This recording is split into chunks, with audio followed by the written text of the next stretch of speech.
Where is Islamic State leader Abu Bakr al Baghdadi?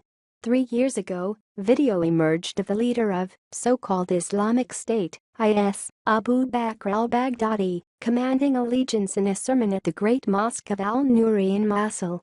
The Iraqi city had been freshly captured by the jihadist group and a caliphate declared. At the time, IS controlled a region the size of the United Kingdom, but since then a global war against the jihadists has sent them into retreat, and the whereabouts of Baghdadi, a man with a $25 million US bounty on his head, are a mystery.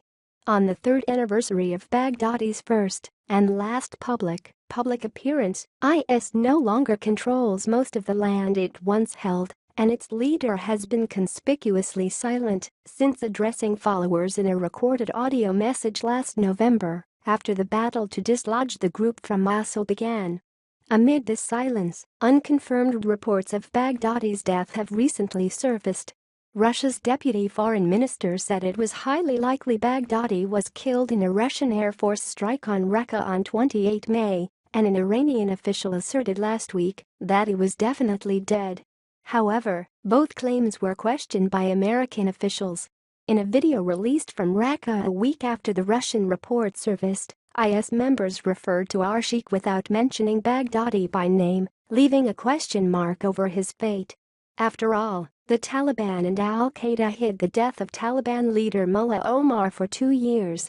For both his supporters and enemies, Baghdadi's absence at such a critical moment is perplexing. Third Capital. The answer to the question about Baghdadi's whereabouts might be related to his claim to legitimacy as caliph, or commander of the faithful. According to a contentious religious rule, a candidate can, among other criteria, claim the title if he has ard tamkeen, or land to rule. Today, the ard tamkeen is shrinking. IS is all but a spent force in Mosul and is under immense pressure in Raqqa, its two de facto capitals in Iraq and Syria. In recognition of the defining moment in Iraq, IS blew up the al-Nuri mosque 2 weeks ago before security forces could seize the site. Baghdadi might be in hiding in what could be described as IS's third capital, namely the areas currently controlled by the group on the two sides of the Syrian and Iraqi borders.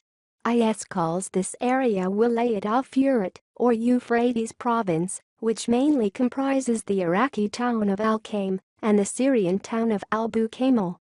In 2014, the rise of IS began in Wilayat al-Furat and surrounding areas. According to the group's own accounts, in videos produced recently from Anbar province in Iraq, the militants used the region as a launchpad for its blitzkriegs in Iraq and Syria. Today, the ard tamkeen is shrinking. IS is all but a spent force in Mosul and is under immense pressure in Raqqa, its two de facto capitals in Iraq and Syria. In recognition of the defining moment in Iraq, IS blew up the al-Nuri mosque 2 weeks ago before security forces could seize the site.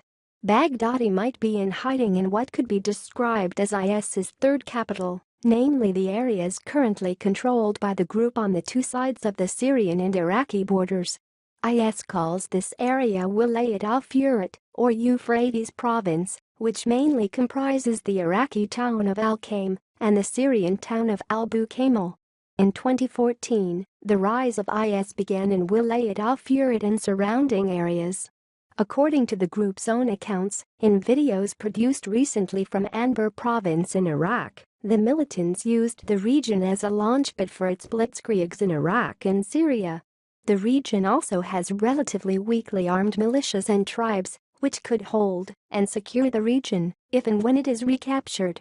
Even in supposedly liberated areas like Rutba, a town to the south, IS has still managed to carry out frequent deadly hit-and-run attacks. Desert hideouts. No campaign has been launched yet to liberate these remote towns. Discussions as to whether the U.S. or the Syrian government and its allies should lead the offensive on the Syrian side of the border are still being held in Washington. If the U.S. conducts the campaign, questions remain as to whether rebel fighters or the Kurdish-led Syrian Democratic Forces (SDF) should lead the fight. In Iraq, places like Tal Afar, west of Mosul, appear to be a current priority for the pro-government forces. Hisham al-Hashimi, an advisor to the Iraqi government and an expert on Iraqi jihadist groups, suggests that Wilayat al-Furat is where al-Baghdadi is likely to be hiding. The Iraqi government has carried out several airstrikes in Abu Kamal over the past 2 years. Eud al-Jamili, one of al-Baghdadi's closest aides, has been spotted in the Syrian town, according to Mr. Hashimi. A number of other close associates of the IS leader have also been seen in Abu Kamal and Maitan, another key town in the Syrian province of Deir al-Zawar, Mr. Hashimi says. Wilayat al-Furat is the only remaining region where IS can claim Ard-Tamkeen. The campaign to clear the region might take many months to begin and much longer to conclude.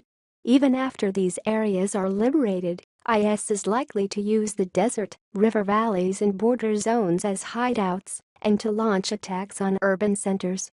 Most Wanted Baghdadi, unlike other jihadist leaders, tends to speak or appear only when there is an extreme need for it, as seen with the announcement of the caliphate and the appeal to followers to stand and fight in Mosul. The higher up the IS chain of command, the more communication with superiors becomes restricted to a small number of trusted loyalists. Less than a handful people would therefore know Baghdadi's whereabouts. That makes it hard for the U.S., which has dedicated special forces constantly on the lookout for any traces of the world's most wanted man. The borderlands of Syria and Iraq provide Baghdadi with relatively secure and familiar terrain in which he can hide and circumvent attempts to capture or kill him. They also provide him with the ability to continue to claim legitimacy as commander of the faithful